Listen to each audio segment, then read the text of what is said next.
Hello, আমি কুন্তলা। আমার daily blog নিয়ে হাজির। সকাল সকাল উঠে ইনি আমার খাটে চলে এসেছিলো আদর খাওয়ার জন্য, আর নিজেকে আদর করছিল কীভাবে আমি জানি না। এরকম লটর পটর কিছুক্ষণ করলো। অ্যাকচুয়ালি কালকে গেছিলাম আমার যে দেওর আছে তার ফ্ল্যাটে, তো সেই জন্য ওখান থেকে ফিরতে অনেক রাত হয়ে গেছে, তাই ঘুম থেকে উঠতেও অনেক দেরি হয়ে গেছে। ও খুব ল্যাধে ছিল, কারণ ওরও ঘুমটা কমপ্লিট হয়নি। একদম মানে ভরপেটটা চোখ ফোক ফুলিয়ে ঘুম থেকে উঠেছি। ও খাওয়া দাওয়া হয়ে গেছে, ব্যাস এসে শুরু করে দিয়েছে লটর পটর করা। বকা দিলে আবার আসতো না, যেহেতু বকা খাইনি রিসেন্ট টাইমে আমার থেকে, তাই জন্য আমার কাছে এসছে, না হলে আমাকে পাত্তাও দেয় না। পাত্তা দেওয়ার প্রয়োজন মনে করে না। এরকম কুকুর আমি বেসিক্যালি প্রথমবারই দেখলাম। একে না নিলে হয়তো বুঝতে পারতাম না যে কুকুর এরকম হয়, যে পাত্তাই দেয় না। তাও আবার ছেলে কুকুর, মেয়েকে পাত্তা দেয় না। অদ্ভুত কম্বিনেশনেও চলে, ওর জীবন চলে। তো যাই হোক, একটুখানি এই প্যাডলিং করালাম। ওই পেটে ওই জায়গাটা একটু কুড়কুড়ি দিলে ওর পাটা একটু প্যাডলিংয়ের মতো হতে থাকে।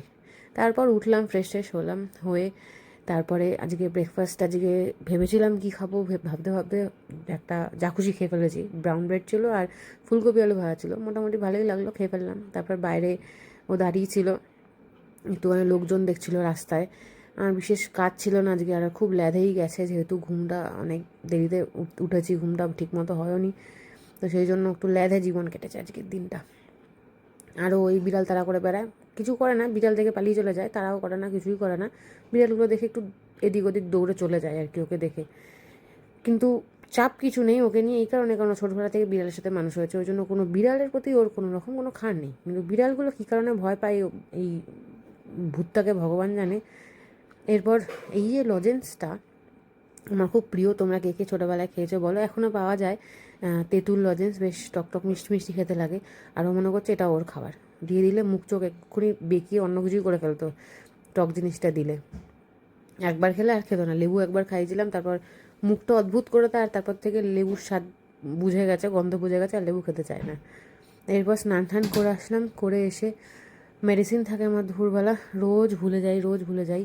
ওই জন্য আজকে আগে মনে করে মেডিসিনটা খেলাম, কারণ এটা ছাড়া আমার জীবন এখন অলমোস্ট অচল হয়ে গেছে। এটা খেতেই হয় আমাকে প্রতিদিন। গ্যাপ হয়ে গেলেই হয়ে গেল, কিন্তু হয়ে যায়, আমার ভুলো মন। আমি কী যে হয়ে যাচ্ছি দিন দিন, কবিও হতে পারলাম না এত কিছু ভাবনা চিন্তার পরেও, শুধু ভেবেই গেলাম। আর ইনি শুয়ে পড়ে, তারপর যেহেতু ঘুমটা ইনকমপ্লিট, যে বললাম অনেক রাতে ঘুমিয়েছি, রাতে না ভোরবেলা প্রায় ঘুমিয়েছি, ঘুমটাও ইনকমপ্লিট। আজকে দুপুরে স্পেশাল মেনু ছিল, আজকে টিউসডে, তাই ভেজ মেনু ছিল। এখানে ছিল আমের টক মানে একদম ঝোল টাইপের, এখানে অড়হর ডাল না কিসের ডাল, আলু পোস্ত, ফুলকপি আলু ভাজা, পটল ভাজা।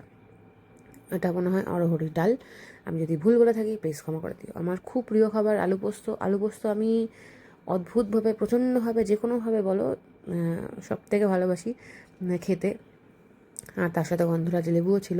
মানে আজকে বেস্ট খাওয়া দাওয়া, যে কোনো খাওয়া দাওয়ার থেকে, যে কোনো মাটন আর ফিশের থেকে, চিকেনের থেকে, এটা আমার কাছে বেস্ট খাওয়া।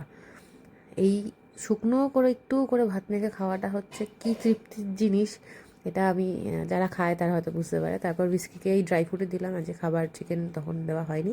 তো যাই হোক, এই হলো আমার খাওয়া দাওয়া হলো, ওর খাওয়া দাওয়া হলো, তারপর একটু রেস্ট।